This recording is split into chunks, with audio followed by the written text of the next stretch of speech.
Բարև ձեզ հարգելի ռադիոլսողներ։ Եթերում ձեր փաստաբանը հաղորդաշարի հերթական թողարկումն է։ Այսօրվա մեր թողարկումը նվիրված է հայտարարագրման հարցերին եւ այդ թեմայի շուրջ մեր տաղավար ենք հրավիրել զրուցելու քննարկելու իրավաբան փաստաբան Confido Advisory ընկերության հիմնադիր տնօրեն Մարինե Միրիջանյանին։ Բարև ձեզ Տիկին Միրիջանյան։ Բարև ձեզ, շնորհակալ եմ հյուրընկալելու համար։ Տիկին Միրիջանյան, այս թեմայի շուրջ շատ է խոսվել, շատ է գրվել, Պեկի պաշտոնական կայքում բավականին զետեղված տեղեկատվություն կա, բայց եկեք անդրադառնանք այն հարցերին, որոնք կարող է մինչև վերջ բարձրաբանված չեն մեր քաղաքացիների համար։ Նախ սկսենք նրանից, ովքեր են ներկայացնում հայտարարագիրը շրջանակը սուբյեկտների եւ եկամուտների որ տեսակներն են ենթակա հայտարարագրման։ Այո, ներկայումս մեծ աղմուկ է բարձրացրել այս հարցը, ֆիզիկական անձանց եկամուտների հայտարարագրման հարցը, քաղաքացիների շրջանակներում խոճապը, ինչպես անել, քայլերի հերթականությունը, հաջորդականությունը եւ ինչպես հստակ որոշել, որ եկամուտը պետք է հայտարարագրել, որը ոչ, որի դեպքում հարկ առաջանում է, որի դեպքում ոչ։ Անդրադառնանք սուբյեկտներին, 2025 թվականի այն քաղաքացիները, ովքեր որ 2024 թվականի ընթացքում աշխատել են, ընդ որում տարբերություն չկա, աշխատել են աշխատանքային պայմանագրով, թե ծառայությունները մատուցել քաղաքիրավական պայմանագրի շրջանակներում, նրանք բոլորը պարտավոր են ըստ էության ներկայացնելու եկամուտների հայտարարագիր 25 թվականին, ըստ էության դա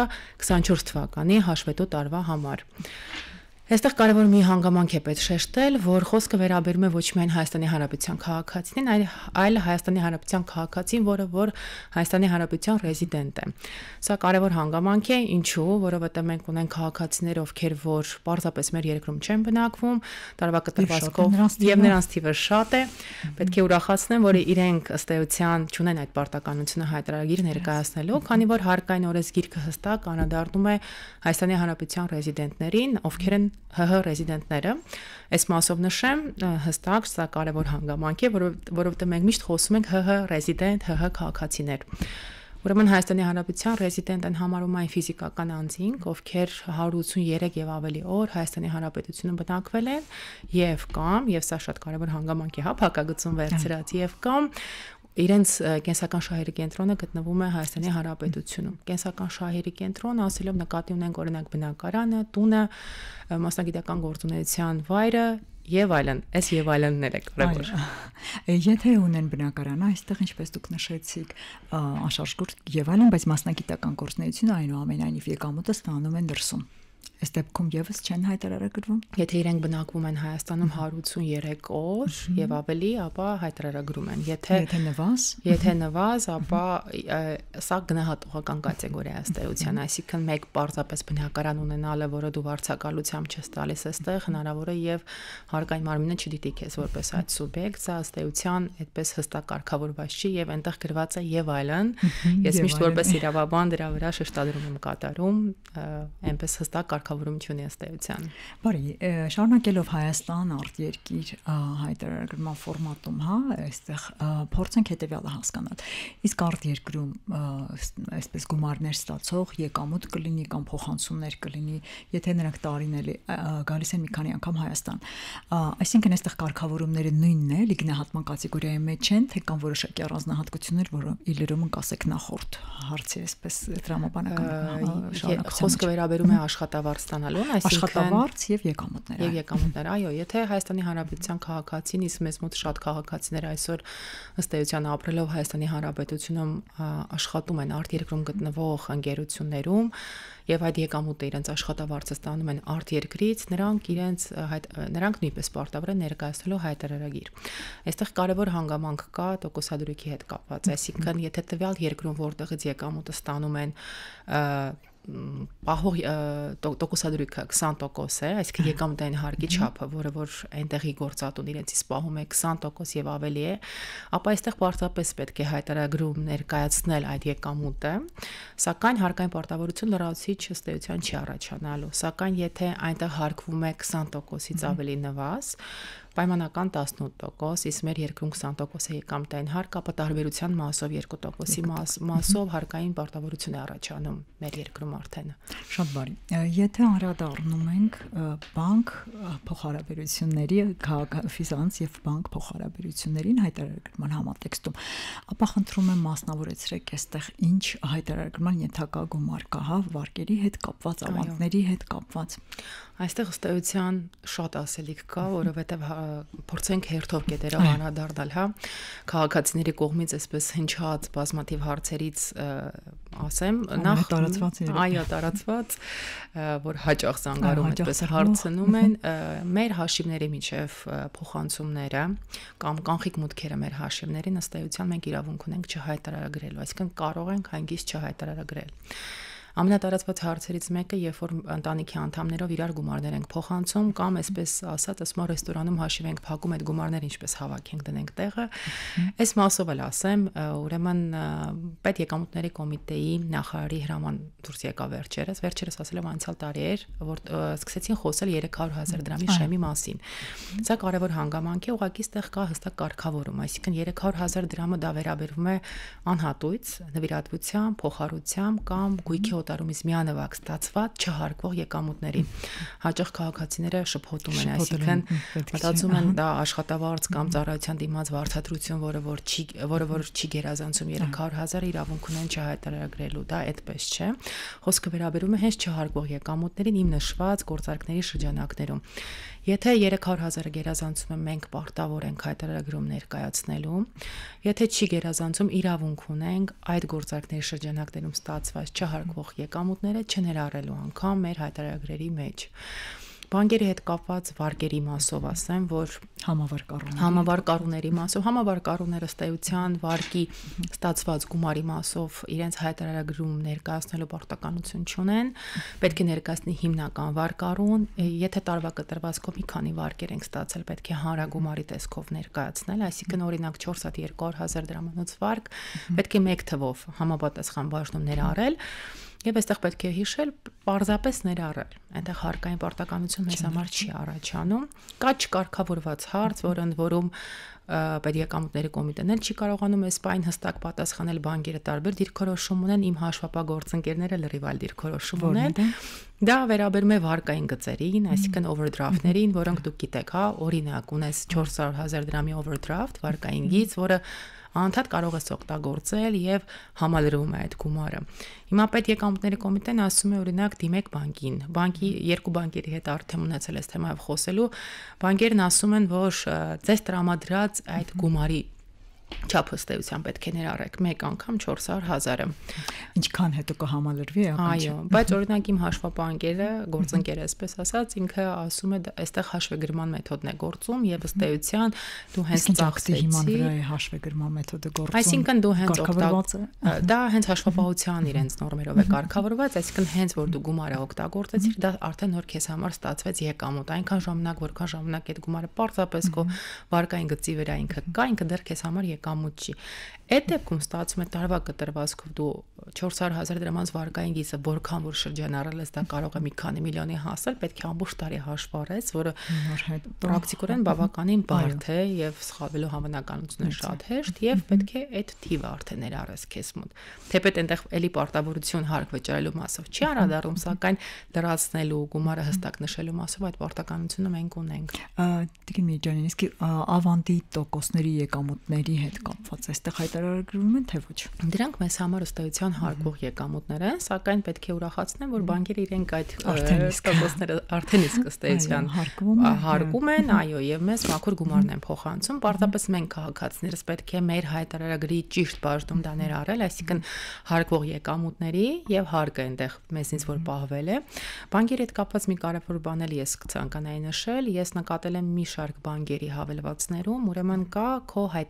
տարեկան հայտարարագիրը բաժին։ Կարող է սեղմել, ներբեռնել եւ դա օգնություն է ստեղծության։ Այո, վարկային գծերի մասով էլի ինֆորմացիան չկա ստեղծության, սակայն գոնե վարձ տածած վարկերի մասով, ավանդի, մնացածի մասով ինֆորմացիան գեներացվում է եւ կարիք չկա այսպես առանձին քաղաքներով նայել։ Այո, ինֆորմացիան այդ մասով գեներացվում է, կարող ես ինքը տեղափոխել արդեն այդ ինֆորմացիան։ Կարող ենք ասել, որ բոլոր բանկերում արդեն այդ հնարավորությունն կա, դեռ ինֆորմացիան հստակ չէ։ Այո, երկու բանկ միանշանակ նկատել։ Լավ է, որ հիշեցրեցիք կամ նշեցիք այդ մասին, որովհետեւ կարևոր է, որ արդեն շահառուն հաշվետերերը ուշադիր լինեն իրենց բանկերի այդ հնարավորությունների միջոցով օգտագործելու հայտարարագրման այսպես հարթակային լրացնելու հնարավորություն, թերևս մարդիկ կան, որ իսկապես դա մեծ աշխատանք է այդքան բանկերի հետ մի քանի բանկի հաշվետերերն եւ դժվար տարբեր հաշիվներ տարբեր բանկերում, որ բաստող նման ինֆորմացիայի կամ թաքցնելու խնդիր չառաջանա, շատ բարի։ Իսկ եթե անդրադառնում ենք վարձակալությանը, եթե անշարժ գույք է տրվում ֆիզանսի վարձակալության կամ նվիրատվության մասին է խոսքը, կամ էլ թե եթե օրինակ ինչ որ առիթների գումար եք ստանում, որը եւս կարող է այսպես հարց առաջացնել, հայտարարել թե ոչ։ Տեսեք, վարձակալության մասով ես հստակ ասեմ, այս մասով մեզ մոտ նորություն չկա։ Սա միշտ էլ եղել է, այսինքն եթե մենք բնակարան ենք հանձնում վարձակալության եւ դա մեկ անգամ չէր կանոնավոր էր, ըստ էության մեր այդ գործունեությունը ձեռնարկատիրական գործունեություն էր ստացվում եւ այն ժամանակ նույնպես մենք ունենք պարտականություն ներկանալու հարկային մարմին, ստանալու ՀՎՀ եւ համապատասխանաբար 10% եկամտային հարկը վճարելու։ Ներկայումս պարզապես այս ամենը պետք է իրականացնել, լրացնել մեր հայտարարագրի մեջ։ Ընդ որում սա արկավիճակի ֆիքսում է լինելու նորություններ կարծես թե այո, եւ նորություն չի եղել, պարզապես եթե նախկինում հնարավորություն ունեն քաղաքացիները եւ հաճախ այդպես էլ անում են, չէին անում պարզապես, ներկայումս խորհուրդ չի տրվում, պետք է անեն եւ դա ըստ էության նորմալ է, հա, օրենքի պահանջն է։ Օրենքի պահանջը։ Ինչ վերաբերում է նվիրատվությունների, նվիրատվությունը իմ ասած այդ 300,000 նոր նշած շեմի շրջանակներում է, այսինքն եթե 300,000-ը չի գերազանցում, կարող ենք մենք չհայտարարագրել, եթե գերազանցում է, ըստ էության մենք պարտավոր ենք հայտարարագրել։ Այստեղ կարևոր է պարզապես մի բան, երևի թե պետք է ամենասկզբում նշեի, մենք ըստ էության ունենք 3 տեսակ եկամուտներ։ Տեսակ այսպես պայմանական եմ ասում, տեսակ զուտ հայտարարագրման սկզբունքից ելնելով եմ ասում, այսինքն եկամուտները, որոնք մենք իրավունք ունենք չհայտարարագրելու, եկամուտներ, որոնք մենք պարտավոր ենք հայտարարագրել եւ որոնցից համապատասխանաբար հարկ վճարելու պարտականություն է մեզ համար առաջանում, եւ եկամուտներ, որոնք պետք է հայտարարագրենք օրենքի պահանջից ելնելով, սակայն հարկային պարտավորություն չի առաջացնում։ Եկեք թվենք մի քանիսը, որ ավելի հստակ լինի մեր ռադիոսողների համար։ Դե մենք արդեն կարծես թե քննարկեցինք նրանք, որ խնայողությունները մասնավորապես, օրինակ մենք կարող ենք չհայտարարագրել պետք է այսինքն մենք այն դեպքերը որ քննարկեցինք դրանք բավարար է եւ եթե մեր ռադիոլսողները ուշադիր լսեն ըստ էության իրենց համար հստակ է լինում որոնք են հայտարարագրվում որոնք պարզապես են հայտարարագրում որոնք հարկեր վճարում են առաջացնում եւ որոնք ոչ շարունակելով մեր զրույցը հարգելի Տիկին Միջանյան այսպեսի մի հարց թոշակների կենսաթոշակների, կրթաթոշակների, նպաստների,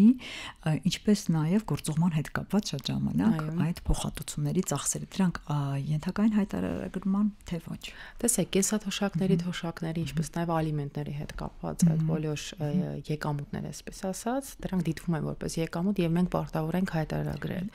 Նրանց բոլորի դեպքում ոչ մեկի դեպքում էլ հարկ վճարելու պարտականությունը ըստ էության չի առաջանում։ Ես կարծում եմ, որ ընթացքում ժամանակի ընթացքում կզարգանա եւ դա նույնպես ինքնաշխատ կերպով մեր հայտարարագրում կերևա մասնավորապես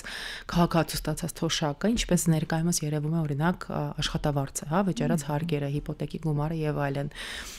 Դա ըստ էության պետական մարմինների միջև փոխհարաբերությունն է եւ կարծում եմ այդ սինխրոնիզացիան ընթացքում կարվի ավելի կհեշտացվի։ Ներկայումս մենք պետք է ձեռքով դա լրացնենք, որը խնդիր է, որովհետև 26 թվականից ըստ էության մեր բոլոր տատիկ-պապիկները, թոշակառուները իրենք այդ պարտականությունը ցավոք ունենալու են, անկախ նրանից իրենք աշխատելու են, չեն աշխատելու, պետք է հայտարարագիր ներկայացնեն։ Հուսամ ինչ այդ դա ավտոմատ կերպով արդեն կարվի։ Գործողման ծախսերի մասով կա կարգավորում, մասնավորապես եթե տարեկան կտրվածքով 3 միլիոն դրամը չի գերազանցում, իրավունք ունենք այդ եկամուտը չհայտարարագրելու։ Եթե գերազանցում է, պետք է հայտարարագրենք, սակայն կրկին հարկային պարտավորություն չի առաջանալու մեզ։ Իսկ եթե մի փոքր պակաս է նվազի այդ գումարից կլոր այդ նշված գումարը չի նույնպես էլի հայտարարագրվում։ Մինչև 3 միլիոնը իրավունք ունեն չհայտարարագրելու, իսկ դրանք ըստ էության փոխանցում են արվում, այսինքն շատ հստակ հնարավոր է թիվը ֆիքսել։ Եկեք եւս մեկ անգամ փորձենք շեշտադրել, իսկ որ դեպքերում չի հայտարարվում։ Դուք դեռ խոսքի մեջ ասացիք խնայողությունների դեպքում, որը կարող է լինել այդ շրջանակի մեջ ներառված բացի խնայողություններից։ Խնայողություններից բացի մենք կարող ենք հստակ մեզ համար ֆիքսել մինչև 300,000 դրամ ստացած գումարները, որոնք որ մենք ստացել ենք անհատույց փոխառության էլ խնդրում հիշենք անհատույց անտոկոս փոխառության մասին է խոսքս, նվիրատվությամբ, այսպես ասած նվերները եւ գույքի օտարումից մեկ անգամյա ստացած գումարները։ Դրանք մենք հստակ կարող ենք չհայտարարագրել եւ նաեւ ըստ էության պարտքով տված գումարների վերադարձը։ Այստեղ բայց պետք է հիշել, որ պարտքով տված գումարը երբ որ մեզ վերադարձում են, այստեղ մենք կրկին խնդիր ունենք անհատույց գործարքի հետ, այսինքն էլի 300,000 դրամի շեմը գործում է։ Իսկ պարտքով տրված գումարի դեպքում այստեղ փաստաթղթաբանություն, որտեղ գիտենք մեր ազգային այսպես տեսակից ելնելով սովորաբար պայմանագրեր չեն կազմում որևէ տեսակ, ոչ մի տեսակ այսպես։ Սա անհրաժեշտ նախապայման է, թե որևէ այսպես առնչություն չունի կամ կարևորություն։ Նկատի ունենք պայմանագիր կազմելը։ Մենք իրավունք ունենք պայմանագիր չկազմելու, այսինքն պայմանագիր մեկ պարտավոր են կազմել միայն փոխառության։ Փոխառության պայմանագիրը գրավոր ձևով կնքվող պայմանագիր է։ Մեր առօրյայում մենք պայմանագիր իրավունք ունենք։ Ես օրինակ որպես իրավաբան խորհուրդ եմ տալիս հետագա հնարավոր խնդիրներից, ռիսկերից խուսափելու համար մեծ գումարների դեպքում ամեն դեպքում պայմանագիրը կազմել, որովհետև հնարավոր է կյանքի ինչ-որ մի իրավիճակում հարց առաջանա, այս գումարը պարտքով չէր եւ արդյոք վերադարձեր թե եկամուտ էր։ Շատ ճանաչում կազմվում է եւ անգամ չեն ստորագրում եւ դա խնդիրներ է առաջացնում, այսպես հետեւողական չեն լինում։ Ես հիշեցնեմ մեր ռադիո լսողներին, որ այսօր ձեր փաստաբանը հաղորդաշարի եթերում մենք զրուցում ենք հայտարարագրման հետ կապված այնպիսի հարցերի մասին, որոնց մասին դեռևս դուք չունեք պատասխաններ եւ միացեք մեզ լսեք, իսկ մեր տաղավարի այդ նպատակով հայտարարագրման մասին զրուցելու նպատակով հրավիրել ենք իրավաբան փաստաբան Confido Advisory ընկերության հիմնադիր տնօրեն Մարինե Միրիջանյանին։ Տիկին Միրիջանյան, շարունակելով մեր զրույցը անդրադառնանք նաեւ սոցիալական ծախսերին։ Եկեք ընդհանուր ամեն դեպքում ասենք ինչ է սոցիալական ծախսը, որոնք են այդ տեսակները, որ դեպքերում են փոխհատուցվում եւ ովքեր կարող են սոցիալական ծախսի փոխհատուցում ստանալ։ Կարծես թե պարզ է, բայց այնուամենայնիվ հստակեցում անհրաժեշտ է։ Կան որոշակի կարգավորումներ սոցիալական ծախսի մասով, կոնկրետ սոցիալական ծախսի հասկացությունը որպես այդպիսի բացված չէ։ Մենք պարզապես ասում ենք սոցիալական ծախսի փոխհատուցում եւ նշում ենք, որ ունենք սոցիալական ծախսի փոխհատուցում երկու գծով՝ առողջապահության եւ կրթական։ Ինչ է նշանակում սոցիալական ծախս, ինչու ենք այդ տերմինը հենց ընտրել մի քիչ դժվարանամ իրականում բացատրել, ես ինքս դրամաբանություն չեմ։ Հավանաբար ինչ-որ թարգմանություն է միջազգային փորձից վերցրած, մինչդեռ սոցիալական ծախսերի փոխհատուցումը հստակ երկու ուղղությամբ է արվում՝ առողջապահության եւ կրթության, ինչպես արդեն նշեցի, ընդ որում ասեմ, առողջապահության մասով ընդլայնվեց այդ շրջանակը, նախկինում միայն ապահովագրական փաթեթների շրջանակում էր այդ փոխհատուցումը իրականացվում, ներկայումս նաեւ ատամնաբուժական ծախսերն են ավելացրել։ Կրթական ծրագրերի մասով էլ ես ասեմ, որ այդ ցանկը բավականին ընդլայնվել է եւ ըստ էության ես էլ Պեկի կայքում նայեցի, որ բավականին ընդլայնված է, նաեւ կարող են դպրոցական երեխաների հետ նաեւ խմբակներ, այո, նախակրթական, այնտեղ տարբեր խմբակներ երեխաներին, որ տանում ես ձեռքի աշխատանք, արվես մյուս եւ ոչ ֆորմալ էլ կարծես թե ոչ ֆորմալ էլ, այստեղ կա մի կարգավորում, պետք է տվյալ կրթական ծրագիրը կամ կրթական հաստատությունը ինքը երաշխավորված լինի համապատասխան լիազոր մարմնի կողմից, լիազոր մարմինը մեր դեպքում ԿԳՄՍ նախարարությունը, կրթության, գիտության, մշակույթի, սպորտի նախարարությունը, որպեսզի մենք իմանանք վերջինիս կողմից երաշխավորված է, թե ոչ, կարող ենք իրենց կայքեջ այցելել, ցանկը կա, ցանկով փնտրել, եւ ՀՎՀՀ-ով եւ ցանկով։ Շատ բարի, իսկ ինչպես օգտվել այդ փոխհատուցումից, ինչ ընթացակարգերի պետք է հետևել։ Բավականին հեշտ է իրականում, ես ինքս դեռևս հայտարարագիրը չեմ լրացրել, բայց փորձեր անում էի, օրինակ հասկանալու համար ինքը ինչպես է աշխատում, ուրեմն օգտվելը հետեւյալ կերպ է իրականացվում։ Նախ կարևոր է, որպեսզի մենք անկանխիկ վիճարումներ արած լինենք, մեր քաղաքացիները պետք է այս պահը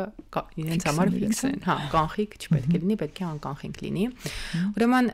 դիմում ենք համապատասխան հաստատություն փոխհատուցություն առողջապահական կամ կրթական ներկայացնելով մեր անձը հաստատող փաստաթուղթը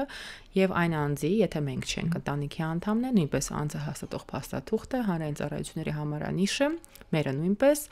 որից հետո դուրս են գրում հաշվարկային փաստաթուղթ, այսպես կոչված invoice-ը։ Ընդ որում դա արվում է էլեկտրոնային եղանակով եւ ինքնաշխատ կերպով, արդեն մեր հայտարարագրի համապատասխան բաժնում, սոցիալական ծախսերի բաժնում, մենք արդեն տեսնում ենք, ես օրինակ փորձել եմ եւ դա տեսել եմ, երեխաների կրթության հետ կապված սոցիալական ծախսերի invoice-ները դուրս են գրվել եւ ինձ մոտ այստեղ կա կարեւոր մի բան, որ մենք պետք է հայտարարագիրը ներկայացրած լինենք, այսինքն մինչև ֆիզիկական անձի եկամուտների հայտարարագիրը չներկայացնես, չստորագրես, չուղարկես պետեկամուտների կոմիտե, դու չես կարող պարտապես դիմել սոցիալական ծախսի փոխհատուցման, որովհետև քաղաքացիի մոտ այս հարցն էլ է միշտ։ Սա կարող ենք ասել կներեք ընդհատելու համար հաջորդական փուլեր պետք է լինեն։ Հաջորդական այսպես ասեմ, այսինքն պայմանն այն է, որ պետք է հայտարարագիրը ներկայացնես։ Սա այսինքն կարելի ասել երևի մոտիվացիոն ինչ-որ մի բան է, այսինքն եթե ուզում եք այս փոխհատուցումը դուք ստանաք, ապա պետք է ներկայացնեք հայտարարագիրը։ Ինչ որտեղ այո, դառնում է հաջորդական փուլ, երկրորդ փուլ հայտարարագրի ներկայացումից հետո, որից կարող ես օգտվել, որ կարող ես չօգտվել, ինչպես արդեն կամենաս։ Այստեղ մի կարևոր բան եմ ուզում նշել, որը որ նույնպես շփոթություն է առաջացնում քաղաքացիների մոտ։ Սոցիալական ծախսի փոխհատուցման սահմանաչափերին հիմա մենք կանադառնանք, սակայն դրանից բացի կարևորը նշել, որ դեպքում ես դու ստանում սոցիալական ծախսի փոխհատուցում։ Միմիայն եթե ունես եկամտային հարկի դրական տարբերություն։ Հիմա դա բացատրեմ է։ Այո, մենք շատերս ունենք հիպոթեկներ, հիպոթեկի վարկի այդ մարման գումարի տոկոսը հաճախ մարման պատմությունը, մարումը տոկոսի մասով, այսինքն մենք մարում ենք մայր գումար եւ տոկոսագումարները, դուք կհիշեք մինչեւ անցյալ տարվա վերջ կարող են մարվել եկամտային հարկից։ Այսինքն եթե դու վարկդ մարել ես, տոկոսները մարել ես եկամտային հարկից եւ այնտեղ քո վճարած պետությանը վճարած եկամտային հարկի մասով մնացել է դրական տարբերություն, միայն այդ դեպքում դու կարող ես դիմել փոխհատուցման։ Հակառակ դեպքում եթե դու դրական տարբերություն չունես, բնականաբար փոխհատուցման չի։ Այո, հնարավորություն չես ունենա։ Պարզ է սոցիալական ծախսի հետ կապված կան ինչ-որ առանձնահատկություններ, որ կցանկանաք ավելացնել, եթե ոչ հաջորդ հարցս հետևյալն է։ Հայտարարագրման կարծես թե արդեն ժամանակի ընթացքում թեև լրիվ պրակտիկ իրարման փուլ չի անցել, չհաշված, որ շատերը արդեն լրացրել են, կան դժգոհություններ հենց տեխնիկական, այսպես լրացման հետ կապված հարցեր են առաջանում կամ այսպես թերի են պարզաբանված, թեև եթե Պեկի կայքում նայում ես, իրենք որպես պաշտոնական աղբյուր բավականին այսպես եւ իլյուստրացիոն իմաստով այդ հոլովակների եւ ուղեցույցների, այ խնդրում եմ ասեք, որովհետեւ գիտեմ ձեր ընկերությունը նաեւ այսպես քաղաքացիների խորհրդատվություն է մատուցում անվճար զանգեր, միգուցե չարաշահում են, շատերն են զանգահարում, նաեւ գիտեմ այսպես տեղեկատվական դասընթացներ եք իրականացնում ֆիզանձանց կամ գործատուների համար, այս շրջանակում ինչ առանձնահատկությունների կամ կարող եք ասել այսպես թե համառոտ հաջորդական քայլերը լրացնելուց, թե հայտարարագրման լրացման, թե սոցիալական ծախսի փոխհատուցման ծախսերի այդ ընդհանուր ինստիտուտի հետ կապված ինչի վրա ուշադրություն դարձնել եւ որ աղբյուրից օգտվել։ Ես սոցիալական ծախսերի շեմի հետ կապված կցանկանայի դա նշել, որպեսզի հստակ լիներ, մասնավորապես այս մասը նշեմ եւ հաջորդ հարցին ձեր անդրադառնամ։ Կրթության ծախսերի մասով, ուրեմն կրթության գծով փոխհատուցում առավելագույնը 100,000 դրամ է տարվա մեկ անձի կտրվածքով մեկ տարվա ընթացքում։ Այսինքն եթե ներողություն 3 երեխային, այո, յուրաքանչյուրի մասով 100,000 դրամ, առողջապահության մասով 50,000 դրամ, սակայն եթե դիմում ենք միաժամանակ երկու մասով էլ առավելագույնը 100,000 դրամ յուրաքանչյուր անձի կտրվածքով։ Սա սոցիալական ծախսերի մասով կարծես թե կարևորագույն ինֆորմացիաներից մեկն էր։ Ինչ վերաբերում է թե որ կայքեջերին հետևել կամ աղբյուրներին ընդհանրապես հետևել, ես կարծում եմ լավագույն տարբերակը դա պետեկամուտների կոմիտեի սոցիալական էջին հետևելն է, քանի որ ինքս հաճախ նկատում եմ, որ դուք էլ ձեր խոսքում նշեցիք, այո, շատ մանրամասն իլյուստրատիվ ձևով անգամ իրենք ներկայացնում են քայլերի հաջորդականությունը եւ նաեւ մանրամասն բացատրում են ըստ էության, սխալվելու կարծես թե շանսեր քիչ են։ Եթե լսենք ուշադիր փորձենք հասկանալ եւ այդպես տրամադրված չլինենք, որ սա շատ բարդ է կամ մենք չենք ուզում, բավականին պարզ է։ Բավականին պարզ է իրականում։ Այո, մենք թեպետ ասում ենք պարզ է, բայց այնքան զանգեր ենք ստանում մենք ինքներս, որ հասկանում ենք չէ։ Բարձր մեզ համար դեպի ճիշտ է։ Իսկ տեխնիկական հնարավորությունները, չգիտեմ, ներբեռնելու կամ ինչ որ հաջորդական քայլեր դրա հետ կապված լինում են խնդիրներ, որ օրինակ ասում են համակարգը չի աշխատում, չի արձակվում։ Ես չգիտեմ, համակարգը չի խափանվել մինչ օրս, պատճառը որն է, թե համակարգն է լավ աշխատում, թե դեռևս քիչ է համակարգից օգտվում, այո, ես չգիտեմ, բայց տեխնիկական մասը բավականին պարզ է, բայց այդտեղ նույնպես գալիս են հարցում համար է պարզ, հա, 65 տարեկան թոշակառու անձի համար միգուցե դա այդքան էլ բարձր չլինի, ով ընդհանրապես տեխնիկայից համակարգչից օգտվելու հնարավորություն չունի։ Մեր դասընթացների ողջ իմաստը հենց ես ասեմ երկու բառով ինչպես ծագեց, այսինքն քաղաքացիներին գիտելիքները փոխանցենք, եթե յուրաքանչյուր ընտանիքից գոնե 1 հոգի ինքը սովորի ճիշտ եկամուտները տարբերակել ընտանիքի համար արդեն այո, ինքը ընտանիքի անդամ, ահա, օրինակ իմ ընտանիքում մյուսները չեն էլ չարչարվում, այսպես ասած, սովորեն, քանի որ մեկը կա ով իրենց փոխարեն դա կանի։ Այո, եւ ամբողջ նպատակը դա էր պարզապես քաղաքացիներին, մեր քաղաքացիներին գիտելիքով զինել։ Շատ լավ նախաձեռնություն է, իդեպ եթե ցանկություն առաջանա հիմա ձեզ լսողներին ինչպես կապվել ձեզ հետ։ Կարող են դիմել մեզ, մեր ընկերության սոցիալական էջերի միջոցով, մեր հեռախոսահամարով, այդպես զանգարելով, գրելով, ցանկացած ձևով կարող են դիմել։ Շատ բարի, Facebook-յան էջում ու դուք ունեք Facebook-յան, այո, եւ LinkedIn-յան էջերը։ Շատ բարի։ Շարունակելով մեր զրույցը եկեք անդրադառնանք նաեւ պատասխանատվությանը, որովհետեւ շատ տեսահոլովակներ են պատտվել, օրինակ, չեք լրացնի որևէ ձևով չեք տուժի, որովհետեւ կվճարեք ձեր տուգանքը եւ մաքսիմում այսպես առավելագույնը դրա կրկնապատի գումարը եւ վերջ կազատվեք։ Հիմա եկեք խոսենք օրենքի տեսանկյունից, մենք իրավաբաններ ենք եւ ցանկանում ենք ամեն ինչ նախ ճիշտ կատարվի եւ երկրորդը իրավական պատասխանատվություն վարչական տվյալ դեպքում չառաջանա։ Որ դեպքերում է նախազգուշացում առաջանում, դրանք բոլորը արդյոք սիստեմը այնպես է աշխատում, որ ստանում են քաղաքացիները, ինչ եղանակով է կատարվում, արդյոք գործատուն այստեղ առնչություն ունի, թե այլ եղանակով է գեներացվում, պեկից է գալիս այդ նախազգուշացումը, չգիտեմ, մարմինը հստակեցնենք, որ անձիկ էլ ավելի ուշադիր լինեն։ Երկրորդը տուգանքը արդեն ավելի հստակ է, տուգանքը ստանում են այդ որոշակի գումարն եւ դրա կրկնապատկումը։ Եվ ինչ կարող է սա հետևանքներ ունենալ, եթե 1 տարի, օրինակ այս ընթացիկ տարում չեն հայտարարում նախորդ տարվա եւ չեն էլ վճարում այդ տուգանքը, կրկնապատկված տուգանքը անգամ հաջորդ տարի ինչ հետևանքներ կարող է դա պետք է աճի, ինչ սկզբունք է կիրառվելու։ Ըստ էության դեռ պրակտիկան չունենք, այսինքն պրակտիկայում դեռևս ես չեմ լսել, որ անցյալ տարվա չլրացնելու համար, որովհետեւ մենք ունենք մի խումբ քաղաքացիներ, ովքեր անցյալ տարի արդեն իսկ պարտավոր էին լրացնել եւ վստահ եմ մի մասը չի լրացրել եւ պատասխանատվության այդպես կիրառման ձևը պրակտիկայում դեռևս չունենք, բայց ենթադրաբար օրենքը մեկնաբանեմ ինչպես է կարգավորում եւ ենթադրաբար ինչպես կլինի դրա կիրառելությունը արդեն պրակտիկայում։ Ուրեմն մենք ունենք կարգավորումը հստակ վարչական իրավախախտումների վերաբերյալ օրենսգրքում, որը վերաբերում է ժամկետում չլրացնելուն, այսինքն ոչ թե սխալ լրացնելուն, սխալ տեղեկություններ մեջ ներառելուն, հարկերին խուսափ, այդ մասով հստակ կարգավորվել է մշտապես հարկային օրենսգրքով։ Մենք ունենք ժամկետում չլրացնել, ինչպես արդեն նշեցի, մշտապես առաջացնում է նախազգուշացում։ Ամենասկզբում նախազգուշացումից հետո 30 օրվա ընթացքում քաղաքացին հնարավորություն ունի լրացնելու,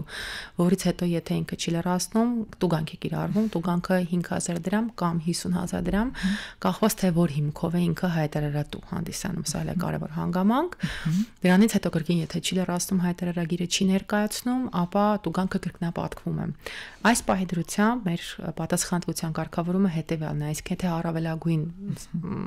եթե առավելագույնի մասով եթե նայենք, դա 100,000 դրամն է, եթե չի վճարում քաղաքացին եւ որոշում է չլրացնել, դա դառնում է ըստ էության ամբողջ հարկելի վարչական ակտ իր բոլոր հետևանքներով, հա։ Բայց իմ կարծիքով սա հələ դեռ սկզբնական փուլում է եւ կարծում եմ ժամանակի ընթացքում պատասխանատվության միջոցը եւ միգուցե կվերանայվի կախված երևի տենդենցիից, ինչ զարգացումներ կունենանք, դա երևի թե արդեն ժամանակը ցույց կտա։ Այս բան ամեն դեպքում 100,000 դրամն է առավելագույն։ Անձնական տվյալների եւ ֆինանսական շարժի չհրապարակման գին։ Այո, շատերը անձնական տվյալների հետ կապված հարցեր են բարձրացնում, բայց դա այլ հաղորդման թեմա է եւ այսպեսի մի հարց։ Գիտենք, որ հետաձգվել շարունակվել է դեռևս կարծես թե մինչև նոյեմբեր։ Այստեղ մեր իներտությունը օրենքով պայմանավորված կարող ենք սպասել մինչև նոյեմբեր, օրինակ ես ինքս էլ դեռևս չեմ լրացրել, չեմ հայտարարել, եւ ուզում եմ հետեւյալը հասկանալ, եթե նոյեմբերից այստեղ կունենանք 2 ամիս, կա դեպքեր, երբ որ այդ ինֆորմացիայի հավաքագրումը լինում է շատ ժամանակատար եւ սահմանվում են ժամկետներ, որոնք հնարավոր է խախտել, կամ մյուս հարցը, երբ որ ինֆորմացիան թաքցվում է եւ այստեղ մենք պատասխանատվության ինչ տեսակի ունենք, այս կարգավորումը արդեն թե դեռևս ոչ։ Եվ ինչպես է ստուգվում այդ ընդհանրապես պրակտիկայում։ Տեսեք, թեպետ այդպես հրապարակային հայտարարվել է, որ մինչև նոյեմբեր հետաձգվում է, սակայն մենք դեռևս չունենք համապատասխան օրենք, որոշում, որով որ ժամկետը սահմանված տեղափոխվում է նոյեմբեր։ Կարծում եմ այն կլինի երևի թե մինչև ապրիլի վերջ, բայց նախագիծ էլ չկա, այսպես ասած, էլի, ես չունեմ այդ ինֆորմացիան, որ գոնե նախագծի տեսքով կա։ Ամեն դեպքում ես որ ասում եմ, մենք ասում ենք այս պայն գործող օրենսդրությամբ դա մայիսի 1-ն է վերջնաժամկետը։ Տեխնիկապես ինֆորմացիայի հավաքագրման տեսանկյունից ասեմ, որ կախված երևի քանի քարտ ունես, քանի հաշիվ ունես, որքան է քո շարժը։ Օրինակ ես որ մտածում եմ,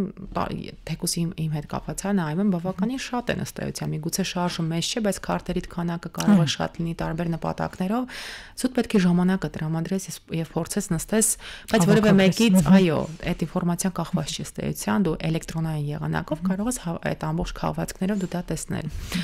Ձեր մյուս հարցը կարծես թե վերաբերում է պատասխանատվությանը, եթե ինչ որ օրինակ լրացնելուց ձեր ասած հենց օրինակի վրա հիմնվելով, շարժի ծավալի հարց չի, քանակի հարց չի, բայց կարող է մի փաստաթուղթ բաց թողես, կոնկրետ մոռացած լինես ինչ որ քաղաքացիական պայմանագրով կամ ինչ որ պայմանագրով բացես, չգիտեմ, գրանցված աշխատող, նկատի ունեմ մշտական աշխատող չես եւ այստեղ այդ ինֆորմացիայի բաց թողել։ Ես կարծում եմ այստեղ պատասխանատվության ընդհանուր կանոնն է գործելու, այսինքն եթե դա առաջացրել է հարկերից խուսափում, այսինքն դու քիչ ես ցույց տվել քո եկամուտը համապատասխանաբար քիչ հարկ ես վճարել, այդտեղ կառաջանա արդեն քեզ համար պարտականություն հարկը վճարելու իր ամբողջ տուժտուգանքով։ Եթե թաքցրել ես դիտավորյալ կամ եթե անգամ դիտավորյալ չես թաքցրել, պատահական է ստացվել, որովհետև հնարավոր է, հա, մենք այսպես հաշվիչով պետք է վերցնենք եւ գումար ենք հաճախ ինչ որ թվեր իրար հետ։ Որ ժամանակատար է։ Բայց ես կարծում եմ, եթե մենք որևէ տեղ վրիպել ենք եւ պարզապես բաց թողում ունենք, որ ամեն դեպքում այս համար պարտականություն հարկային տեսանկյունից չի առաջացրել, որևէ պատասխանատվություն ըստիս չի առաջանալու այդ մասով։ Շնորհակալություն եմ հայտնում այս կարևոր քննարկման համար, քանի որ վստահ եմ, որ ռադիոլսողների համար այն հարցերը, որոնք դեռևս չէին հնչեցվել եւ կամ էլ պատասխաններ չէին ստացել, հաստատապես այսօր ստացան եւ կարևոր է, որ հնարավորություն ունեն նաեւ դիմելու ձեզ հեռախոսազանգերով կլինի, միգուցե ինչ որ մասնագետներ կամ պարզապես ֆիզիկական անձիկ լինեն, ովքեր նաեւ ցանկանան այդ տրեյնինգը, հա, կուրսը անցնելու, իրազեկման կուրսը չի ավելի շատ կարելի ասել։ Ունենք եւ իրազեկման կուրս եւ ունենք գործնական, այսինքն քայլ առ քայլ սովորեցնում ենք ինչպես լրացնել։ Շատ բարի։ Շնորհակալություն եմ հայտնում Տիկին Միրիջանյան եւ հիշեցնեմ ռադիոլսողներին, որ այսօր ձեր փաստաբանը հաղորդաշարի եթերում մենք խոսում ենք հայտարարագրման հետ կապված իրավական եւ ընդհանրապես կիրառման, գործադրման հետ կապված մի շարք հարցերի մասին, իսկ մեր հյուրներ Confido Advisory ընկերության հիմնադիր տնօրեն Մարինե Միրիջանյանը։ Ձեզ հետ է Նարինե Սոլոմոնյանը, շնորհակալություն։